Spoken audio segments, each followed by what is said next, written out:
Now friends, come to this particular question or this particular small little topic of cash withdrawal from the bank. Mr. A has made the following cash withdrawals from HDFC Bank Limited during the financial year. Mr. A has two accounts with the bank, namely account 1 and account number 2. The cash withdrawal has been used for his personal purposes. Date 16 July, 25th August, 21st March, different amount has been withdrawn. You are required to advise bank on the amount of the tax to be deducted. Will your answer be different if Mr. A has not filed the return of income since last 6 years? Will your answer be different if Mr. A has filed a return for every alternate year since last 5 years? Okay. Now, see, under this particular provision, the concept is like that. If you withdraw cash, I think he is already withdrawing cash. Okay. If you withdraw cash from the bank, if you have multiple accounts, then from multiple accounts, total together. Okay. So you have multiple accounts, account number 1, account number 2. So you have to consider the total figure. If you withdraw cash exceeding a limit,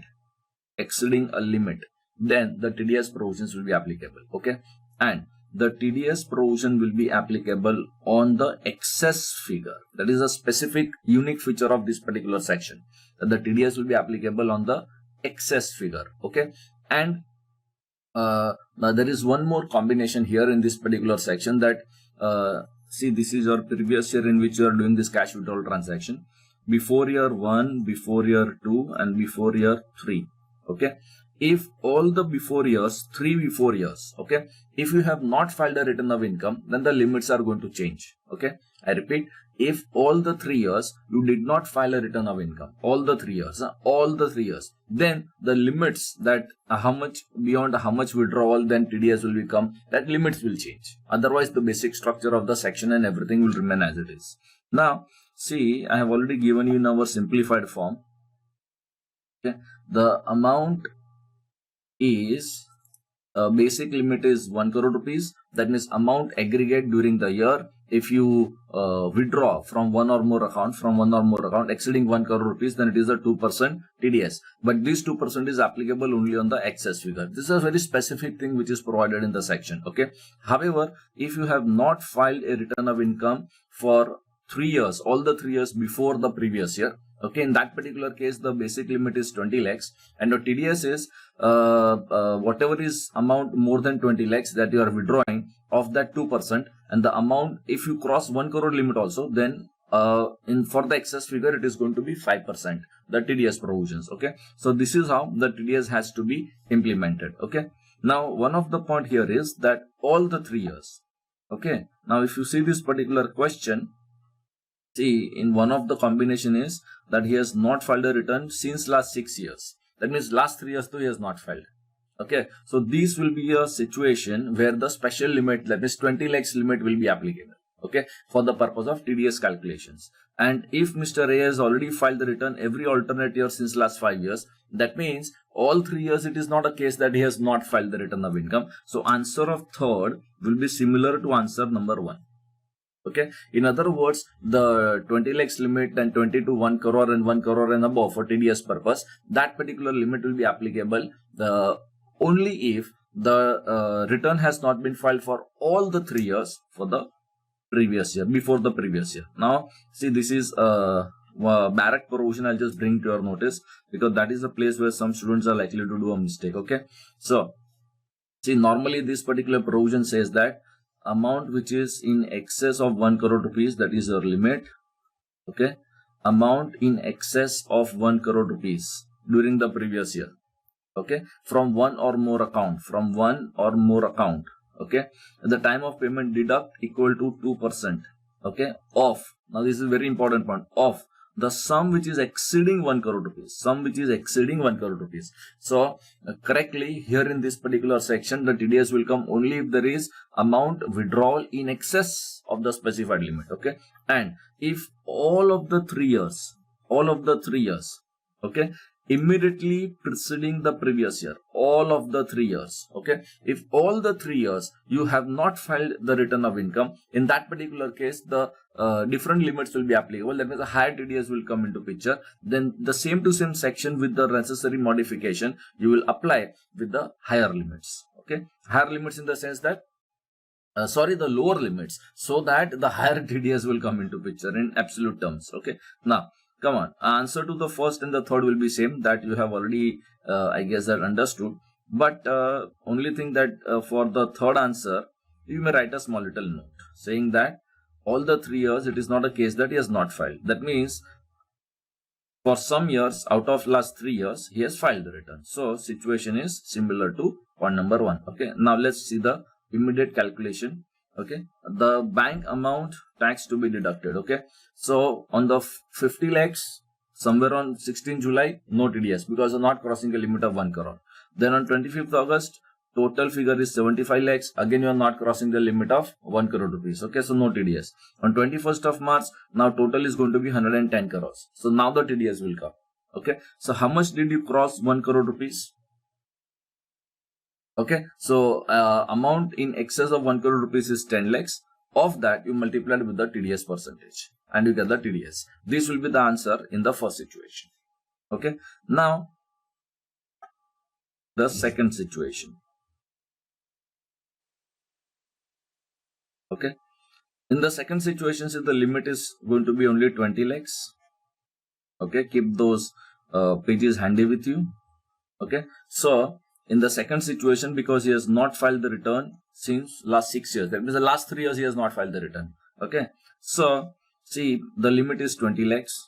Okay. So, is there any amount in excess of the limit which is 20 lakhs? Yes. Straight away on the 16 July itself, 50 lakhs you are withdrawing. So, it is in excess of 20 lakhs. So 30 lakhs will be subjected to TDS. Up to 20 lakhs, no TDS. Okay. Because TDS in this particular section is only on the excess figure, amount which is in excess of the specified limit. So on 30, you will multiply 2%. Okay. See this handy page. This is your 2%. See here the limit I have already given it to you. Okay. And now, so 30 lakhs into 2%. Okay.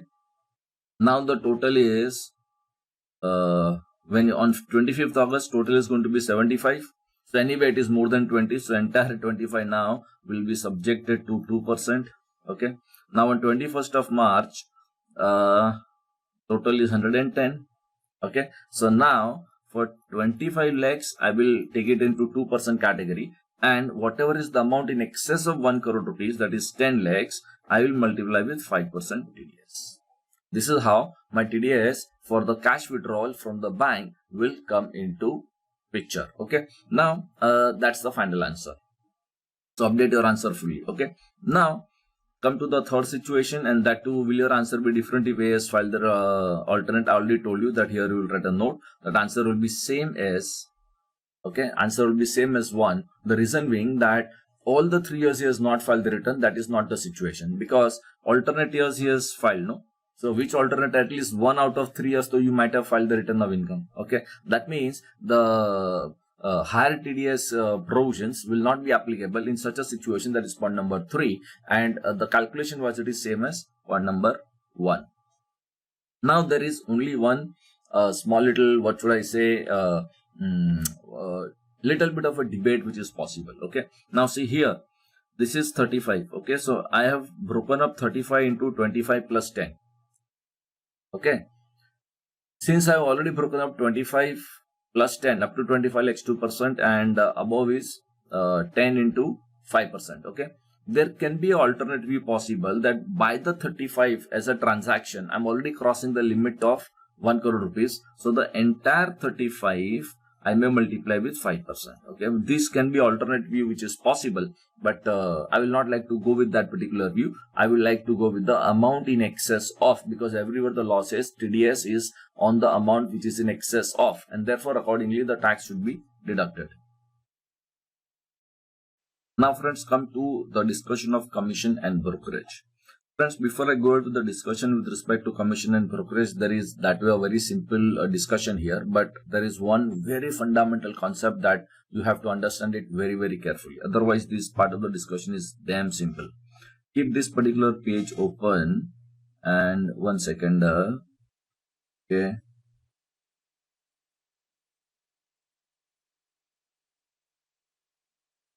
Okay. This particular page. First thing, friends, that you have to remember here, that for TDS purpose, there are different types of commission, brokerages, etc. For example, insurance commission, lottery commission, general commission and brokerage. Okay, so if question tell you it is an insurance commission, then you have to apply 194D provision. Okay, if it is a lottery commission, then you have to apply G provision, and general purpose commission and brokerage you have to apply 194H provision. Limit and almost percentage you can always see. Okay, so different types of commission brokerage are governed by different section. You have to identify the exact precise commission brokerage, and accordingly you will have to decide the TDS provisions. Okay, now so that way no great discussion here on this particular front, but come to this particular question. First of all, question number 1. X Limited is engaged in manufacture of a product. It paid a lump sum deposit and obtained 50 mobile phone services so that the employees of the assessee can be contacted immediately. The company paid rupees 45,000 per month towards the service and call charges to the mobile phone franchisee. On these facts, whether X Limited is to deduct the tax at source on the payment, if so, under which provisions of the Act. Now, this particular question, friends, is based on a judgment, a court case, and it was a very detailed kind of a discussion there. Okay, see, what I am paying is ultimately 45,000 rupees every month, which is on account of my mobile. I will just write for the sake of simplicity, postpaid plan. Okay, so I mean, postpaid, prepaid hardly matters, but only for the sake of explanation I am saying. So your mobile postpaid plan, I am paying 45,000 rupees every month. Okay. Now the question before the court was, is this transaction subjected to any TDS provisions? Various sections were to be analyzed. So see, 194J, 194I, 194C, 194H, and any other provision for the analysis purpose. Okay, see, 194J is basically royalty technical fees. So specified royalty technical fees. Okay, so can I say that this is a technical fees? Okay, see, the mobile services, this mobile services, okay, is a very good piece of technology. This is a very good piece of technology. Okay, and it is now become common and available, accessible to everyone. Okay, because the price has come down so dramatically. Okay, so it has a very good technology. So can I say that because the services are linked with the technology, it is a technical services or it is a technical fees? Okay, the court has said just because there is a technology involved, I repeat, just because there is a technology involved, the involvement of the technology does not make the services as a technical services. Okay, so this is not a technical services. In fact, the technical services are defined also under section 9, and in general technical services means the tailor-made services, the services which are specifically met for the requirement of your customer. Okay, however, these mobile services are the standard services for a tariff. Okay, and therefore it cannot be regarded as a technical services. Okay, second, 194I, can I say that this is a rent payment? That means I am paying rent to the company, the mobile company, in order to use the mobile towers and all that. Okay, see, because if you read section 194I, I told you the rent definition. It is by whatever name called for the use of land, building, plant and machinery, furniture, etc. by whatever name called. So I will say that this is a rent for the use of your facility. Court have also said, no, you are not paying a rent here, that you are paying X amount per month as a rent. No, that's not a situation. This is not even a rent. Okay, then 194C was a situation of a contract. Okay, so you may feel that I have contracted with the mobile company. So there's a contract. No, when you're taking a service, so everything is a contract. You are using my classes, it is a contract. You go to a restaurant, it is a contract. You go to a cinema house, movie, it is a contract. Everything is a contract. But the court has said that under 194, it should be a work contract. This is one of the very important thing, and people miss out this particular concept like anything. 194C tells you it should be a work contract. Okay, it is not that any and every contract. For example, the contract for sale purchase of goods, that is not covered by 194C. Okay, so each and every contract is not covered, only the work contract, and the work contract is also defined under 194C itself to include some of the specific contracts. And in general, work contract means the labor contract, or it means that where the major the thrust of that particular contract is some labor work, some manual work, some physical work, and accordingly it will come in the category of the work contract. The mobile services is a contract, no doubt about it. It is a contract, but it is not a work contract, and therefore 194C provision cannot be applicable. 194H is commission brokerage. That am I paying any commission to the mobile company for something? I am paying 41,000. Am I paying commission? Am I paying a brokerage? This is impossible. Neither you are paying commission nor you are paying any brokerage. Okay.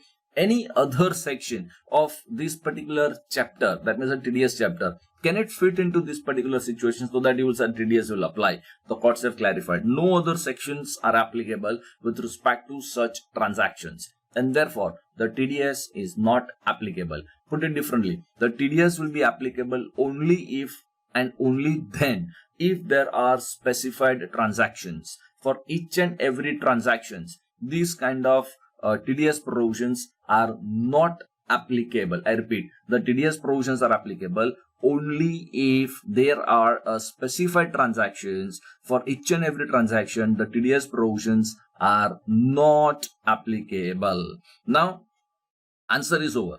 This particular answer is over. Okay, and discussion is also over. So ultimately, there is no TDS.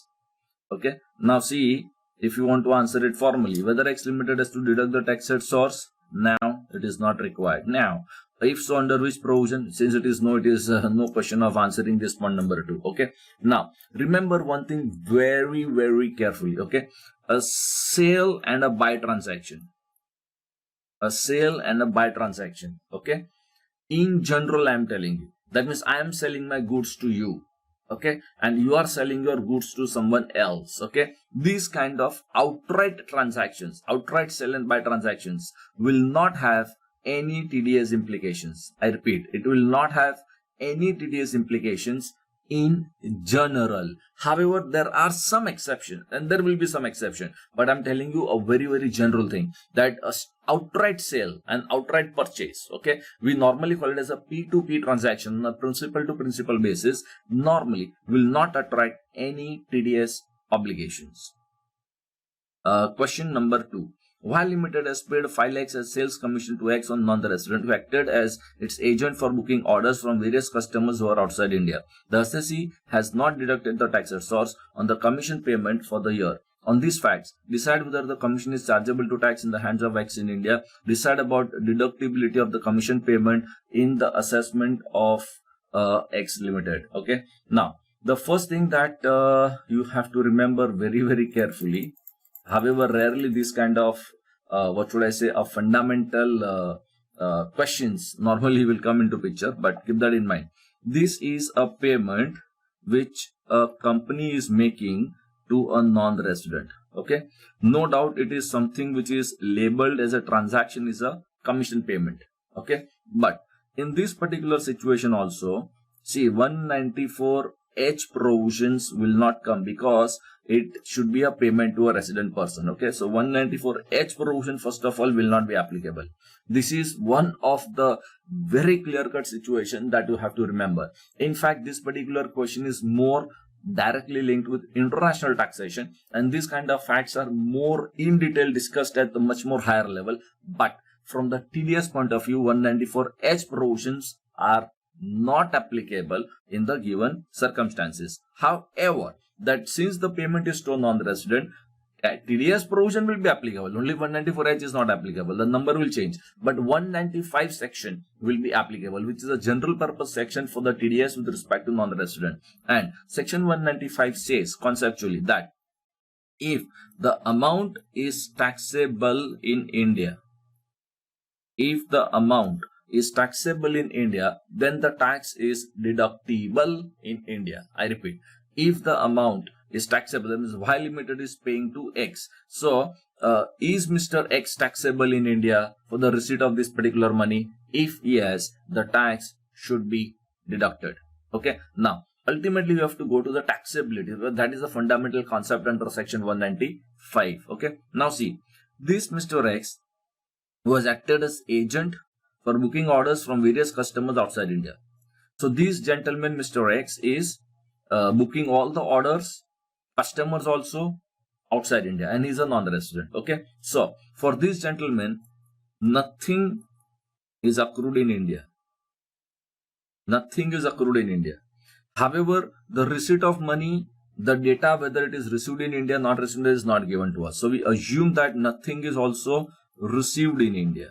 Okay, since nothing is accrued in India because he is rendering his commission agency services outside India, and nothing is accrued in India. Okay, it is not taxable in India. This particular transaction is not taxable in India, and thus there is no question of any TDS provisions being applicable because the money is not taxable in India. Now, if you see the question, whether commission charges is taxable in the hands of X in India, answer is no, it is not. And second, decide deductibility of the commission payment.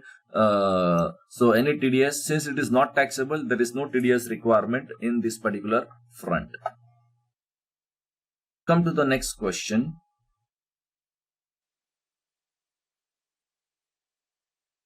Okay, X is selling lottery tickets of Nagaland state. His business is in sale of tickets under terms of agency. He is forbidden to participate in any of the draws to claim the prize. An amount of rupees 10 lakh was collected by him from Nagaland state as an amount accruing on unsold and unclaimed tickets in his possession. The assessing officer issued a notice asking X to deposit tax at 30%, being a tax deductible at source under section 194B on the sum of rupees 10 lakhs. How will you deal with this particular matter as an advisor to X? Now, again, this particular discussion, friends, is very much based on quite a good number of case laws, and accordingly we have to understand. First of all, you understand the transaction very clearly. First of all, the payment is made by Nagaland state. So the payer is a state. Okay, the payment is made to X. The payment is made to X. Okay, what is the role of Mr. X? That he is a agent selling tickets. Okay, so a agent who is selling ticket, normally will get a lottery commission. So you can say that this provision can be applicable. I mean, just the imagination. Okay, this provision can be applicable. A lottery commission provision. Okay, can be applicable. Okay, that is the first part of a discussion. Okay, now the tickets are to be sold, sale of tickets. Okay, now he is forbidden to participate in the draw to claim any prize. So he cannot claim any prize, or he cannot buy the ticket for participating into the draw. That is the contractual terms. Okay, so say for example, he has purchased 1 lakh tickets. Okay, now from the 1 lakh tickets, he has sold, supposing 93,000 tickets. 93,000 tickets are sold. So what will happen to the 7,000 tickets which are unsold tickets? Okay, now this unsold ticket treatment will be subjected to the contractual terms between the Nagaland state and the agent. Okay, so it is depending upon what the state and the agent contract specifically mentions. Okay, so normally he cannot claim any price. However, the amount of rupees 10 lakhs was collected by him from Nagaland state as the amount accruing on unsold ticket and unclaimed tickets in his possession. Okay, so what happened was that unsold ticket went to the draw. That number has come in the draw, and because now that number has already come into the draw, which is unclaimed ticket, unsold ticket, okay, he claims the money, and as per the contractual terms, 10 lakh rupees is paid to him. Okay, so now there is a special transaction of 10 lakhs on unsold ticket, which probably has gone into the draw, and the state government is paying. The state is paying him because your number has already come. Now, actually, is not supposed to go into the price. He is not supposed to claim any price. See, he is not supposed to claim any price, but as per the contractual terms, he is forbidden to participate. But as per the contractual term, the state is paying this particular money. Okay, Just like as good as there is a winning. Okay. Now, the assessing officer should have notice asking X to deposit 30% being a tax deductible under 194B on the sum of rupees 10 lakhs. From where did this particular 30% come into picture? Now, see, assessing officer says, listen very carefully, assessing officer says that these 10 lakhs is similar to a lottery winning. This 10 lakh rupees is similar to a lottery winning, and therefore 194B provisions is applying, and the officer is saying that you deposit the 30% tax as an advance tax. This is a claim of the assessing officer because it is a lottery winning. Is that very much clear? And this particular gentleman might refrain. He might say that, well, you may call it as a lottery winning, but for me, it is a business remuneration. For me, it is a agency remuneration. So for me, it is something like, you can say lottery commission. So you could deduct as a lottery commission. You could do it like that. And that too, I should not deposit. The state should have deducted the tax at source. Why should I go and deposit? However, in the advanced tax provision, officer can issue such notices. So that advanced tax discussion that we are not doing it. But he will say from the TDS point of view that TDS, the state has to deduct. Why are you asking me to do it? So we have to discuss all the probable angles that what should even a state do, because the question in examination condition can be twisted, and they can also ask you from the state point of view that what is the advice given to the state. Is that very much clear? So on this particular front, there are many case laws, lot of discussion on that particular front. But I will tell you a very popular kind of a view nowadays which is prevailing. And the popular view is that this is a lottery winning, because it has gone and directly linked with the lottery number, and because your lottery number has come, it is unsold, and therefore you are an agent, and therefore you got that particular money. Okay, so it is as good as a lottery winning. Okay, and therefore 194B provision should be applicable, and the tax should be deducted accordingly. Is a view, but it is a very debatable view. Okay, the alternative view will be that you take it as a lottery commission only, because this is also one type of, although it is linked with a winning and draw, unclaimed and all that, but it is like a commission, because the state is paying commission to the agent, because the relationship between payer and the payee is the state and the agent. So instead of going with 194B as a lottery winning, you go with lottery commission kind of a provision, and accordingly you deduct the tax at source. Is that very much clear? However, these debates are very much possible, but we will go with the view that, okay, 194B provision and TDS provision accordingly should be applicable, but this view is very debatable view.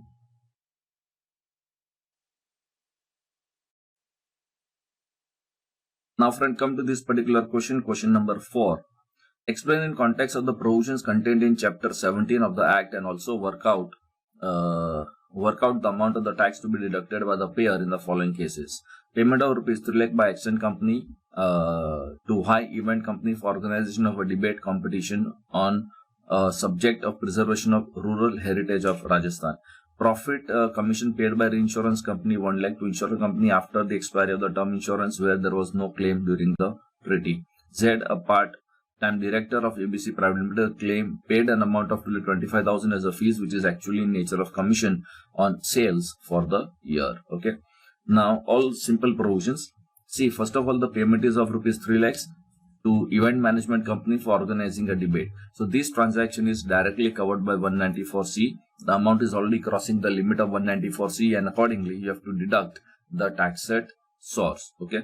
Now profit commission paid by reinsurance company. This is a profit commission for reinsurance. So here that insurance commission will come into picture. Provisions. Okay. And anyway, the amount is crossing the limit. Only thing doubt which may come is the reinsurance. So insurance will always include the reinsurance for the purpose of TDS provisions, and accordingly the TDS provisions will be applicable because this is a insurance commission. So accordingly you have to identify that particular section properly.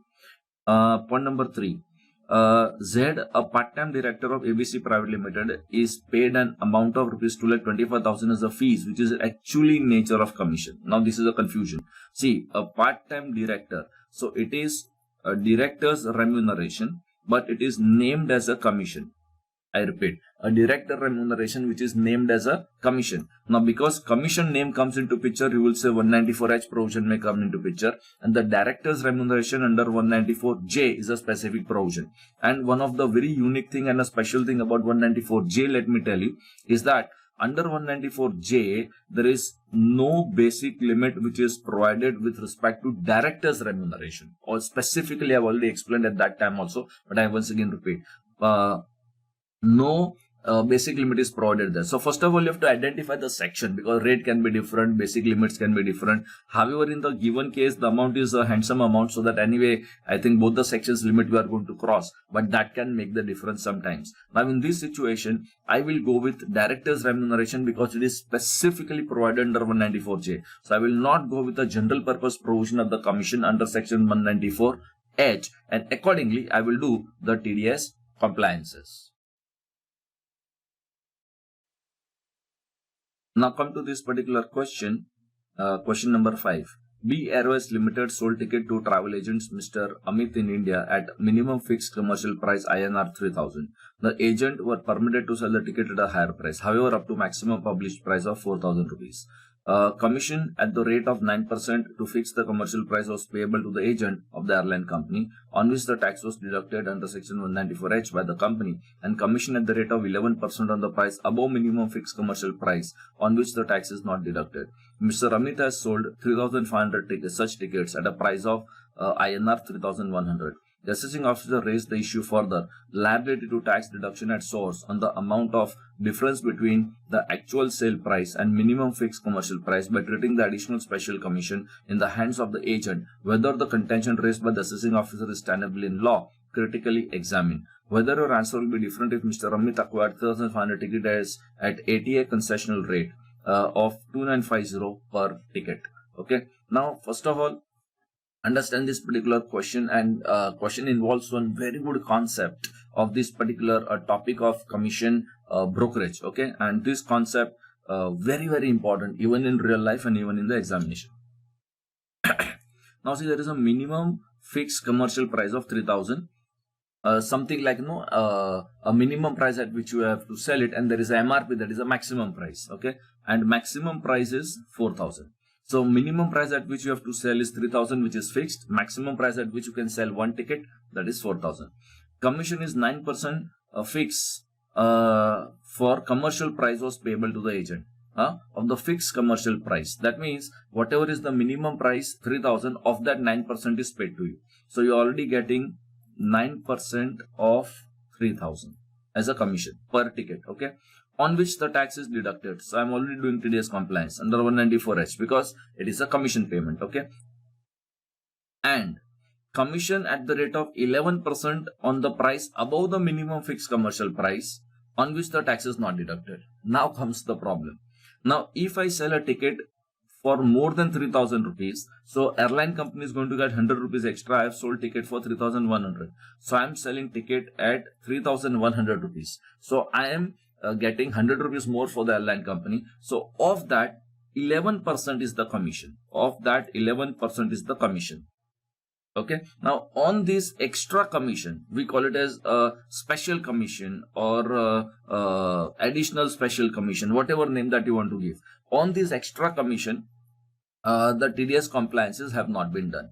Okay, so on the fixed commission, TDS they are paying, but on the extra figures, they are not paying the TDS. Okay, assessing officer raised the issue, further liability to pay the tax on the difference between actual sales price and the minimum fixed commercial price, treating it as additional special commission. Okay, so assessing officer is trying to say that whatever extra that you are getting, that is additional commission, and on that you better pay the TDS. That is a claim of the assessing officer. Okay, now, is the assessing officer justified in making this particular claim? The answer will be 100% yes. Answer will be 100% yes, because the payment is in nature of commission. So you are giving a different name to it, a different terminology to it, but it is in nature of a commission. In other words, the transaction which is carried out here is on P2A basis. I repeat, P2A basis. P2A basis means principal to agent basis. In other words, for the given transaction of the sale of ticket for 3100 rupees INR, whatever is the X amount of the quantity, you are acting as an agent. Okay, and since you are acting as an agent, the remuneration that you get is in nature of commission, and therefore it should be subjected to the TDS obligations. Okay, now one of the mistake which officer could have done, he is saying that amount of difference between actual sale price, that is 3,100, and the minimum fixed selling price, that is 3,000. That means he is trying to say that entire 100 rupees is additional special commission. That will be wrong. This is what probably officer is trying to say, that your commission is 100 rupees. No, it is not, because company is paying only 11% of that. Company is paying only 11% of that per ticket.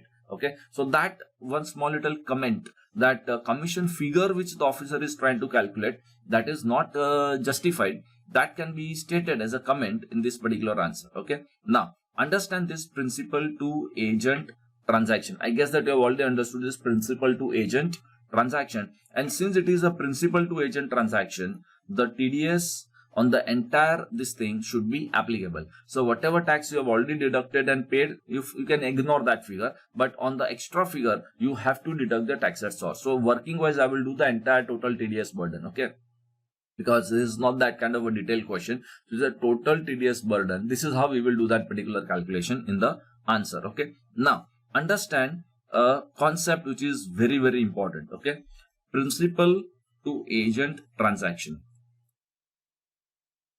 Now the given case what I have already explained to you is a pure principal to agent transaction, and on that it is a commission brokerage. So 194H provision can be applicable because the remuneration is in form of a commission brokerage. Okay, now very important statement I am making. Very, very important statement I am making. Pay maximum attention. Okay, the flow of money is not relevant. The flow of money is not relevant. Okay, what do you mean by this? Understand it with the help of an example. So we have already concluded that TDS will be there because it is a principal to agent transaction, but the flow of money is not relevant. Now understand this very carefully. See, normally TDS means when a airline company, and this is applicable in general, this is very general thing, but I'm just explaining to you in context of the question. Okay, the airline company pays commission to the agent. Okay, what is the flow of money? Airline company is giving, supposing 100 rupees, supposing, okay, minus the TDS, okay, and the net figure I'm making the payment. This is a general flow. Okay, however, in the given circumstances, the flow can be opposite also. How? See, the airline company is getting the money from the agent because agent is selling the ticket. No, agent is selling the ticket. So agent is getting money from the customer, which agent has to pay the money to the airline company. In fact, but the net amount is paid. The net amount is paid to the airline company after deducting his commission portion, because ultimately the agent has sold it to the customer. No, have you understood that? So whichever way the transaction is this, okay, whichever the money is flowing. See, normally in TDS, when the payer pays the money, from the payer deducts the tax and gives to the government. Is that very much clear? Okay. However, there is also a possibility that the payer is a receiver in the transaction, but he is a receiver of the net money. Have you understood that? This is what I am trying to say. The money flow is not relevant to decide commission brokerage transaction. How the monies are moving is not relevant. Okay. So in other words, if the transaction is a P2A basis, that means the relationship between the airline company and the agent is principal agent relationship, then the remuneration that the agent gets, it is in nature of commission brokerage, and accordingly the TDS provision should be applicable. Is that absolutely clear? So I repeat, whether the money flows like this, that means airline company makes the gross collection and thereafter pays the commission, or second way of flowing the money is airline company gets the net payment Okay, in either of the case, 194H provision is fixed. That means TDS payment to the government, the airline company has to make by doing appropriate calculation of the commission brokerage. Is that very much clear? Okay, this is a P2A transaction. I will oftenly refer to this principal to agent transaction. Okay, that's the end of the first part of this particular question. Okay, now the second part of the question. Whether your answer will be different if Mr. Amit acquired 3,500 tickets at a ATA concessional rate. ATA's concessional rate is basically airline tariff fixed rate or something like that. Okay, airline tariff agent's special rate or something like that. Concessional rate of 2,950 per ticket. So now Mr. Amit is going to buy 3,500 ticket at fixed lump sum price outright 2,950. Okay, and thereafter Mr. Amit will sell in the market whatever price that it can sell, subjected to the terms conditions, up to maximum 4,000 rupees. So my contract is that you give me this many tickets, you give me that much of tickets for the year, like this, outright purchase of the ticket. This transaction is a outright purchase, outright transaction. Okay, this transaction is not a principal to agent transaction. Although he is the same so-called agent and although he is the same so-called airline company, but the transaction which is done is the outright sale of tickets. But it is a wholesale kind of X number of tickets, and thereafter this gentleman will sell. In the given situation, there is no commission payment. There is absolutely no commission payment. Is that clear? And this transaction is also called as a P2P transaction. A P2P transaction is opposite of P2A transaction, called as a principal to principal transaction. I repeat, it is called as a principal to principal transaction. Okay, which is basically outright sale of the tickets. Okay, and this kind of a transaction will have no TDS because there is no commission transaction whatsoever. This is basically a bulk sale of tickets, an outright sale of tickets. Or you can also put it differently. Now I will just change the words for making this particular explanation, and that is, okay, and that is a commission brokerage is not same as discount on sale. Understand these words very, very carefully. The commission or a brokerage is different than the discount on sale. Okay, for commission brokerage there are TDS provisions. For the discounted sales there is no TDS provisions whatsoever. I repeat, for the discount on sale there is no TDS provisions whatsoever. So if I sell my ticket at a discounted price, that MRP is 4,000, you take this particular tickets X huge bulk block, I will give it to you for X amount, finish. And this price you are getting, this 2,950 what we are saying is a discounted sale price. And naturally anybody, if somebody is doing a bulk buying, he will like a discount, right? So this discount is not subjected to any TDS because commission is different, commission brokerage is different, and discount is a different situation altogether, and therefore the TDS provisions will not be applicable. Now I conclude that commission brokerage is a transaction which is basically on a P2A basis, okay, and this discount is something which is like a P2P transaction. Okay, and these P2P transactions are basically like outright sale, one-to-one sale, but at a discounted price because of maybe bulk buying or whatever that you want to say. And accordingly, the TDS provision will not apply if it is a P2P transactions.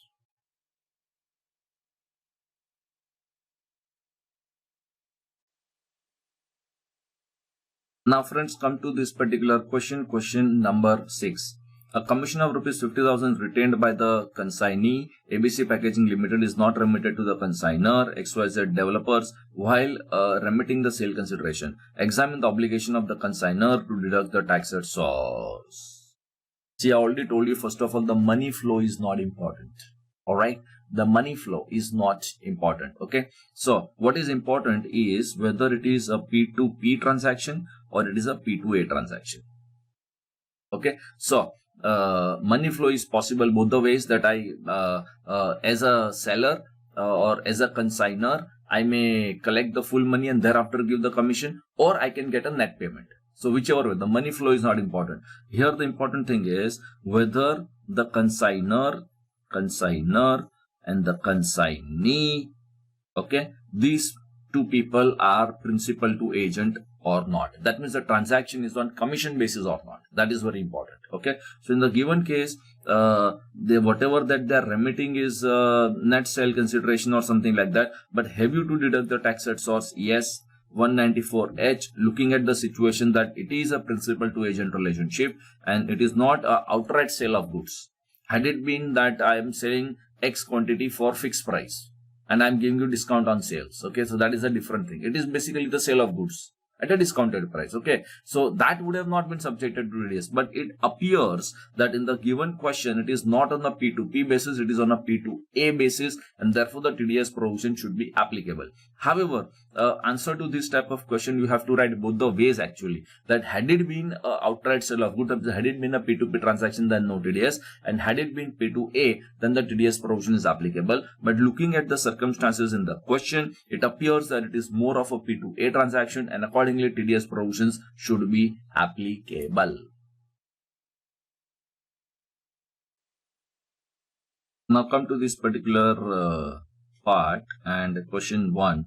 Mr. X is having a gross turnover of 60 lakhs in the preceding financial year. During the financial year, he makes the following payments. You are required to advise him on the TDS matter. Mr. A on account of professional fees, B professional fees, Mr. C commission, D commission, F work contract, G work contract, Mr. H the royalty. Okay. Now, first of all, friends, this question is based on this 194M provisions. Okay. And this 194M says that those individuals or an HUF, I repeat, those individuals or an HUF who are not covered other than those who are covered by 194C, J and H. Okay. Now, for example, I will just say H. Okay.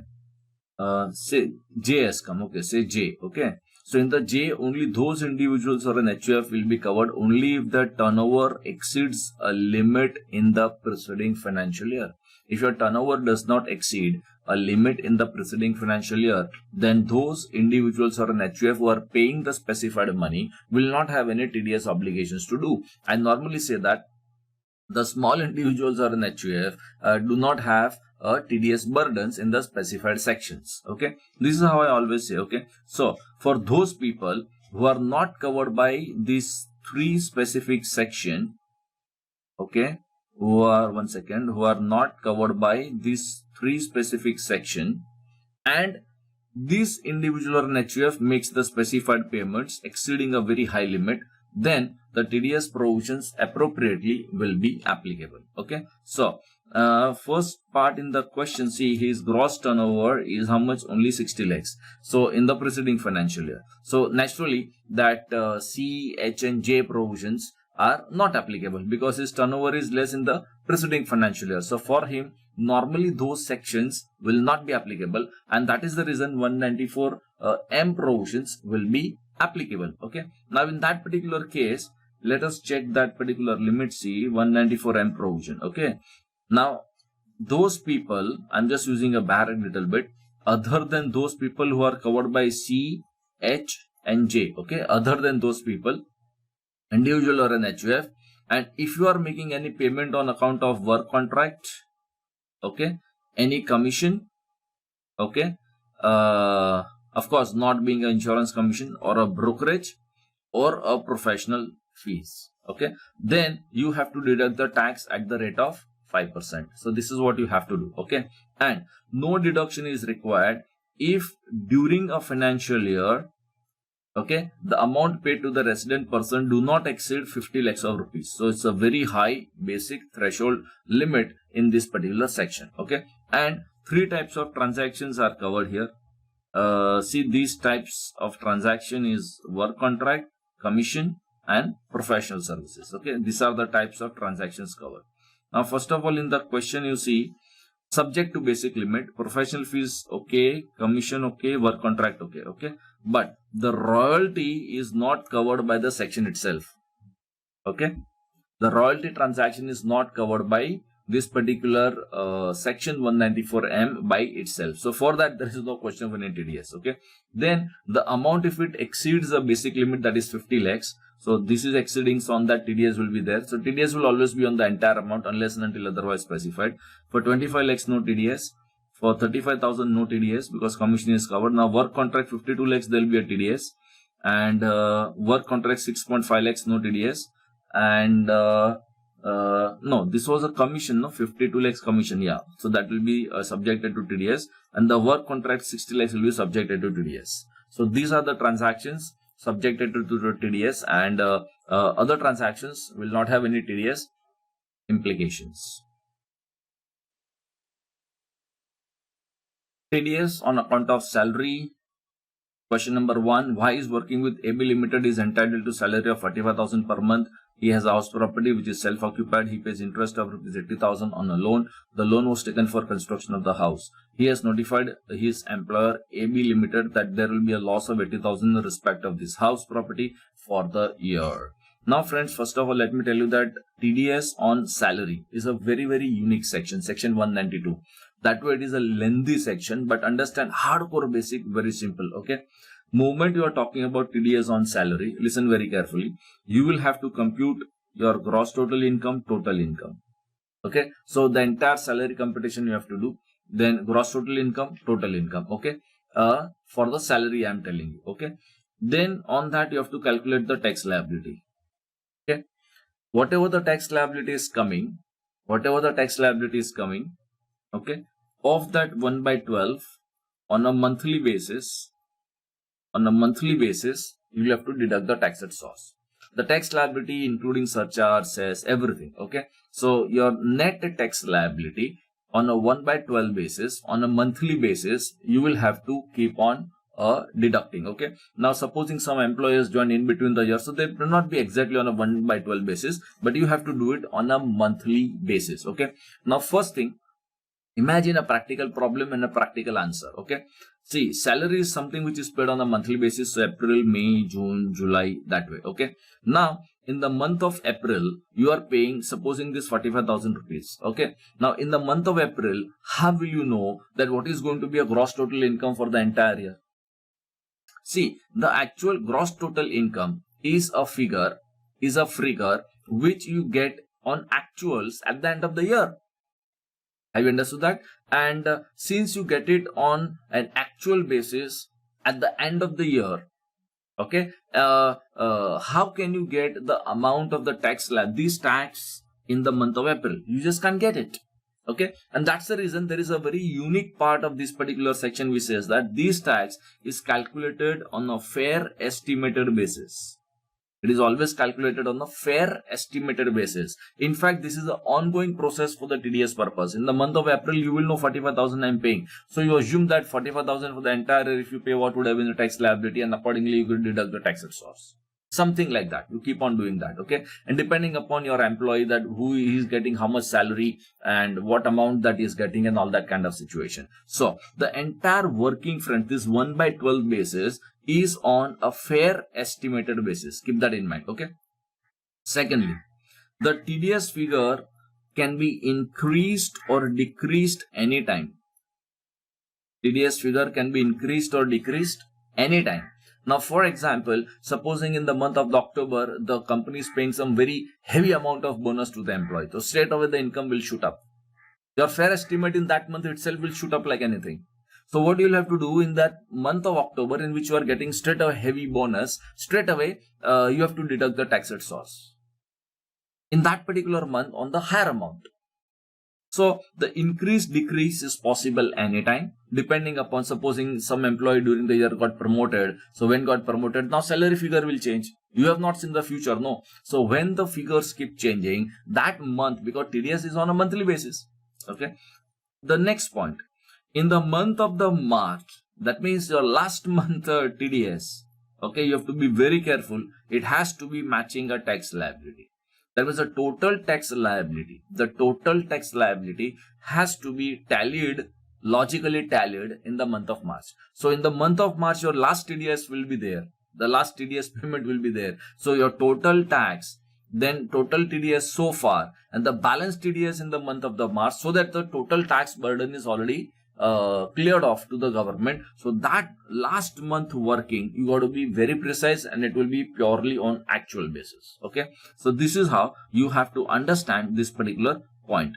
Now, when it comes to this GTI, total income and all that calculation, because it is all these things on a fair estimated basis, on an ongoing basis during the year.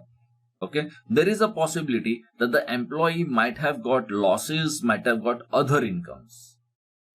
You understand very carefully. Now, see, I am getting salary of 45,000. That is correct. So my company is paying me 45,000. That is also correct. But there is a possibility that this Mr. Y has got income from other sources. Supposing interest income 1 lakh rupees. What will happen to that?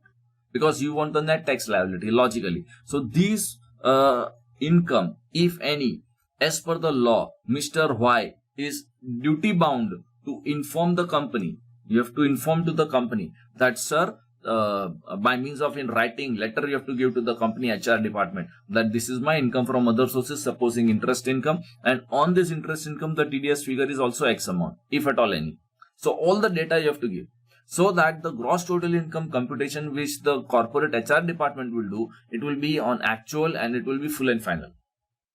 Okay, and thereafter they will issue the salary certificate. Okay, the next point is, supposing if my other incomes happens to be a loss, which, say for example, in the given question there is a loss. See, 80,000 is a loss. So with the loss, the set off situation will come into picture, that you set off my property loss with salary income and decrease the tax liability and decrease the TDS, because lower the tax, lower the TDS. Okay, then the TDS provision says that only one type of loss which can be adjusted for TDS purpose. I repeat, for the TDS purpose, and that is only house property loss. Had it been any other loss adjustment, the TDS, that is the HR department of the company, for the purpose of TDS, they cannot do. Okay, and supposing if there is an employee, he has got some another loss, some another figures altogether, some big carry forward set off, you don't know, or maybe he has got some other businesses, other incomes, you don't know. Okay, so as much as losses are concerned, only house property loss can be considered for TDS purpose. Any other adjustments the employee will have to do in his personal return of income at the time when he is filing the return of income, if any. Okay, so in the given question, what you'll have to do is, see, 45,000, listen very carefully, 45,000, then give standard deduction, because this is per month, give standard deduction. Otherwise, assume that 45,000 is the net figure or something, because right now it's just discussing TDS. He pays interest on a loan, that is basically a housing loan, and there is a loss. So this loss will be permitted. Okay, now you already got the income, you will get a tax liability. Okay, whatever tax liability you get, of that 1/12 you should do. Supposing if the tax liability is nil, supposing, all normal calculation you have to do, just like any other tax liability calculations which I already taught you before. If tax liability is nil, no TDS. If tax liability is, say for example, 10,000 rupees, suppose, then your TDS will be 10,000 by 12 on a fair estimated basis, and in the month of March the things will tally out. This is the whole mechanism of this particular provisions. Okay, so update your answer fully.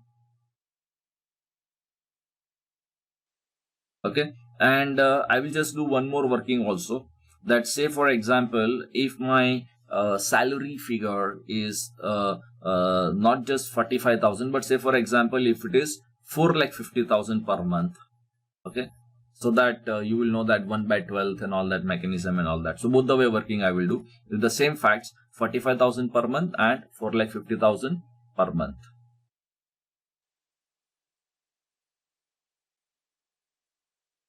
Now come to this question. Indian company pays gross salary including allowance and perquisite to general manager on which tax liability work out to 86,520 assumed for the accounting year. Besides, the company provides non-monetary perquisite to him for the same period whose value is estimated at rupees 1,20,000 and total salary is estimated at 9 lakh rupees. Okay. Now friends, that way it is a very simple question, but again you have to understand one concept of the TDS on salary. Okay. Now see, if the tax liability is working out to 86,520, the TDS should be the same figure. Keep that in mind. The TDS in the salary chapter is same as tax liability figure, including surcharges, net tax liability. Okay. So the net tax liability is the TDS. This should be the TDS. Okay. But the tax on non-monetary perquisites. See, company is paying allowance and perquisites to its general manager. Tax liability work out this. The company provide non-monetary perquisites to him for the same period. Value is 1,20,000. So salary is 7,80,000. 120 is non-monetary perquisite, and the total is 9 lakhs. Okay. On this, the tax liability is 86,520. This is the assumed figure. Okay. Now, the TDS provision says that the tax on non-monetary perquisite, which is equivalent to tax on 1,20,000, okay, that much tax can be paid by the employer. So employer can pay the tax on a non-monetary perquisite. Employer can pay. Listen very carefully.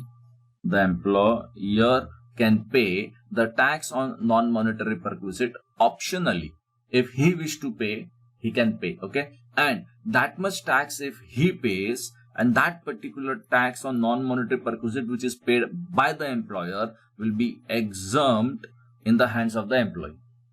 That means ultimately, see, out of this figure of 86,000, because TDS should be normally 86,000, government should get 86,520. Okay. But the employer can optionally deduct the tax only on which is proportionate figure of tax on 7,80,000. So see, 7,80,000 divided by 900 multiplied by 86,520. This is a proportionate figure of tax on salary income, excluding non-monetary perquisite. So this is a TDS. Okay. So that much of TDS the employer will deduct. Okay. And alternatively, the TDS will be 86,520. Okay. Now supposing the TDS is on the reduced figure, the balance money, it doesn't mean that the employer will not have to pay. The employer will have to pay from its own pocket, from its own account. It will have to pay. But when it will pay from its own account, okay, that much money will not be regarded as a taxable income in the hands of the employee. Or put it differently, the employee in the given situation will be in the advantageous position, because when TDS will be less, the take-home salary will increase. That means this will amount to an indirect benefit to an employee, because to that extent the take-home salary will increase, and that much of extra burden the employer, if he is willing to take, he can take. This is optional. Okay. It is not that employer has to do like that only. So in this situation, the TDS figures can change as much as the tax on non-monetary perquisite on a proportionate basis is there in the given circumstances.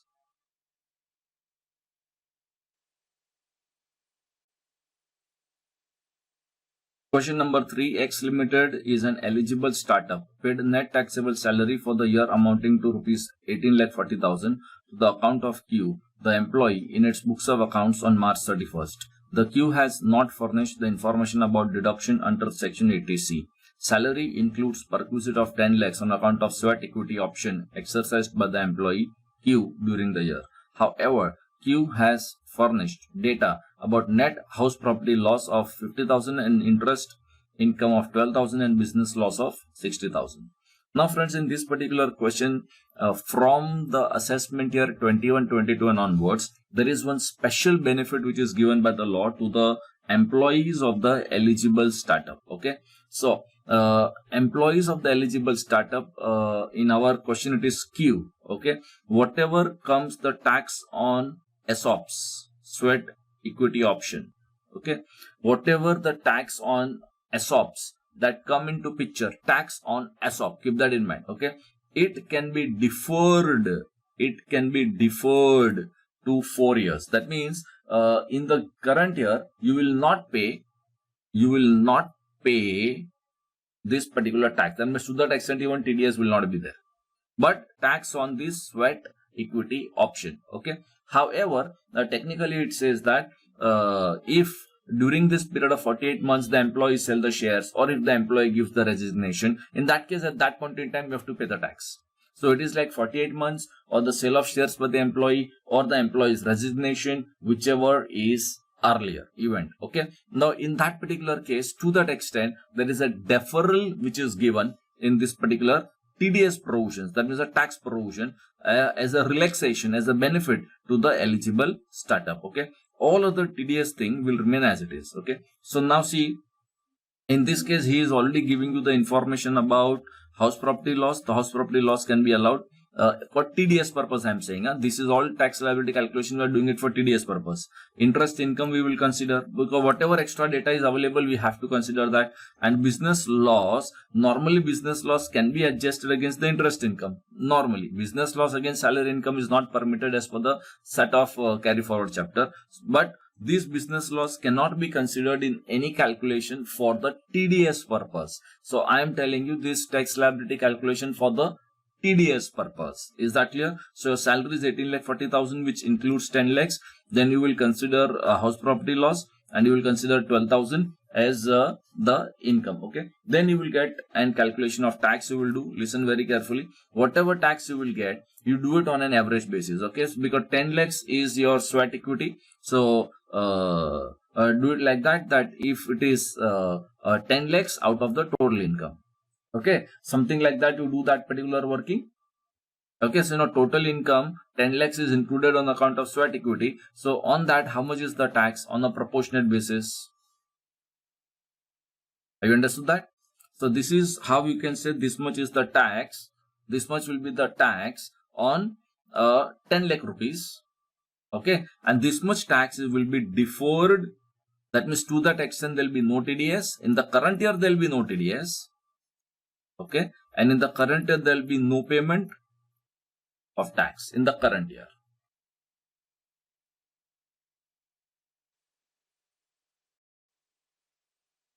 Come to this particular part and question 1. Foreign company which has made a prescribed arrangement for the declaration and the payment of dividends within India pays 20,000 for dividend on equity shares to a shareholder and 2,200 towards dividend on preference shares held by another shareholder.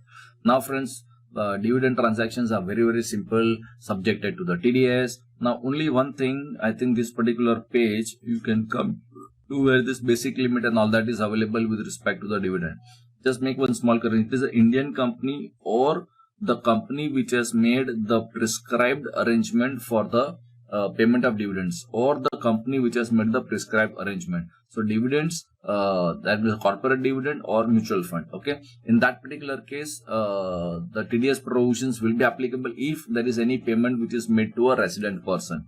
Now in the given question, friends, if you see, it is a foreign company. It is a foreign company. Okay, it is making already made the prescribed arrangement for the declaration and the payment of dividend. Okay, that is the reason it will be covered by the TDS on the dividend provision. See section 194, where it is applicable to Indian company or a company which has made prescribed arrangement for the declaration payment of dividends in India.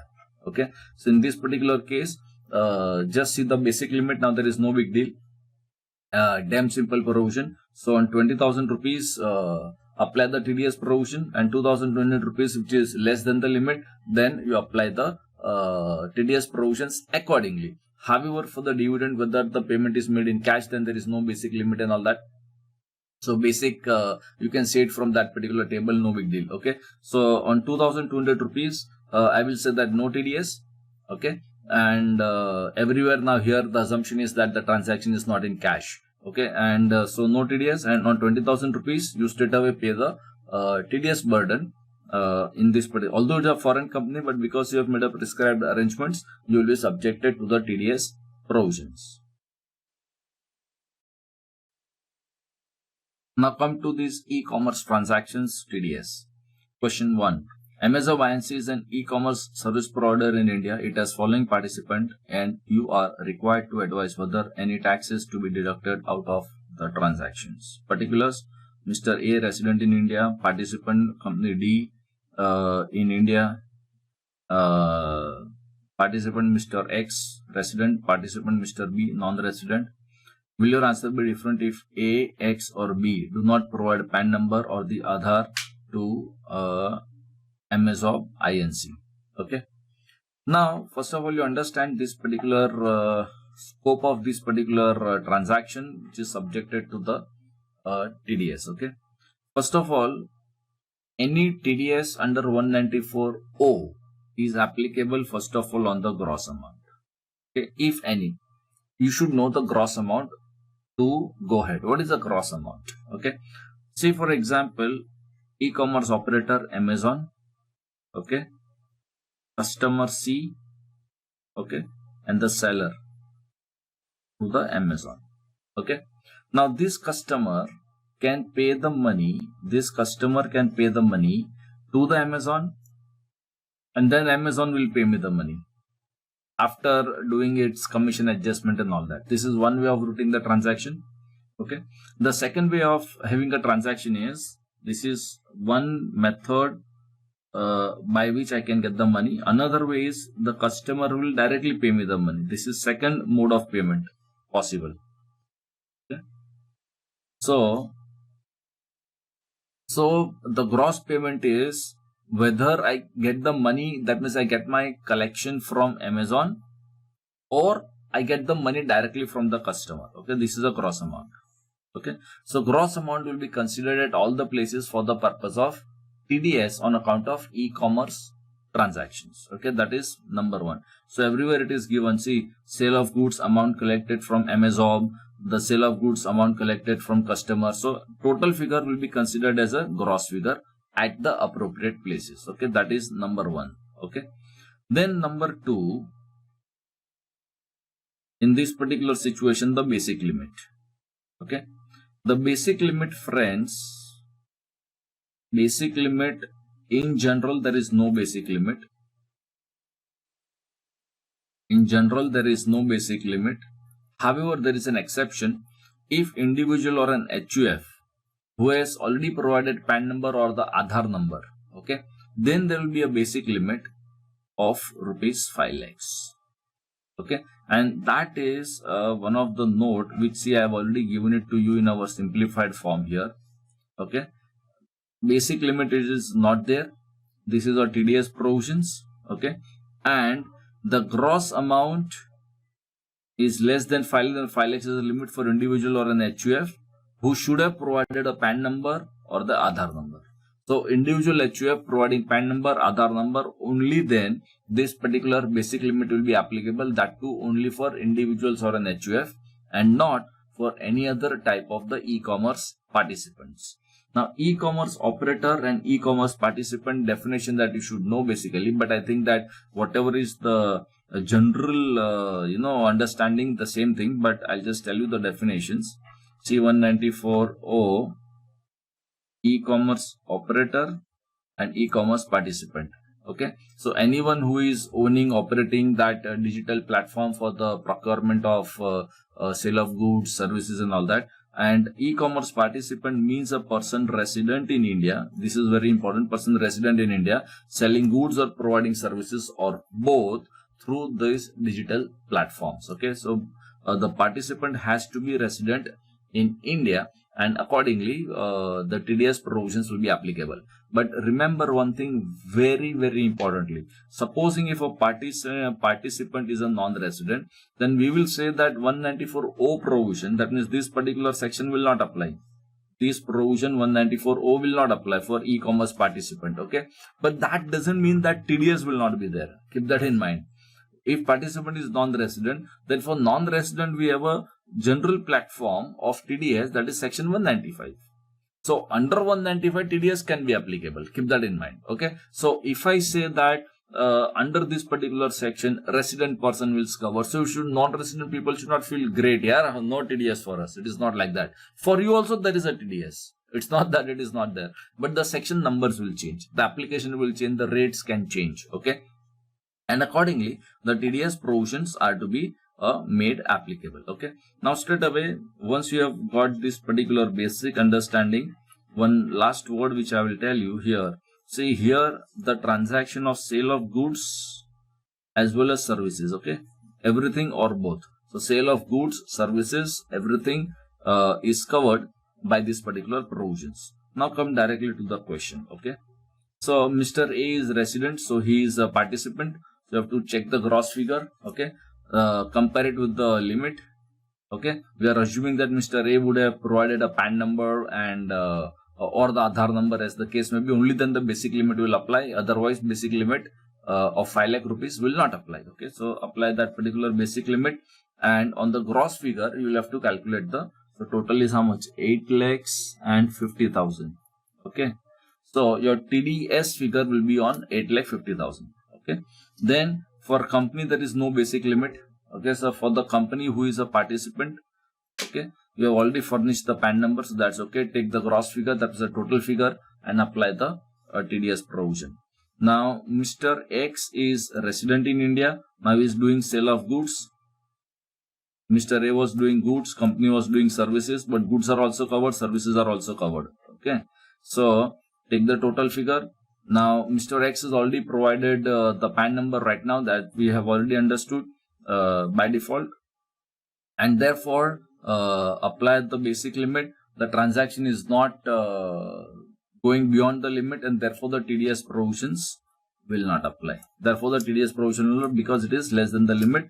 Individual, resident, and PAN number already provided. Now Mr. B is a non-resident. So for the non-resident, whatever is the amount, 194O provisions are not applicable. So there will be no TDS. There will be no TDS under 194O.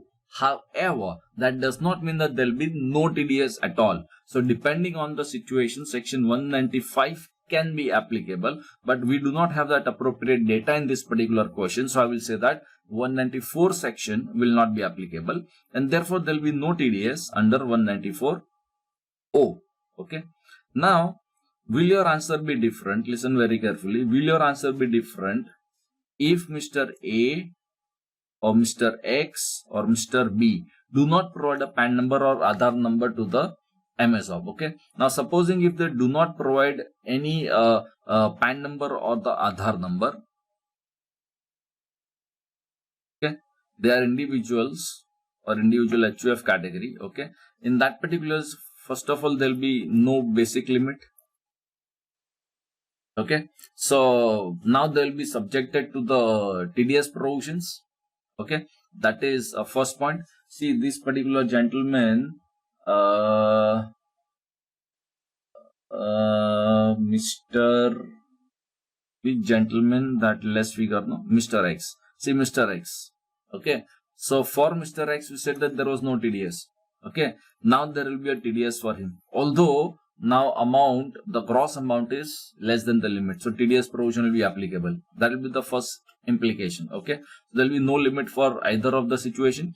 And the rate of TDS, now keep that in mind very, very importantly. The rate of TDS as per section 206AA will now be increased to 5%. I repeat, now the rate of TDS will be increased to straight away 5% if they do not provide PAN or Aadhaar to the MSOB in the given circumstances.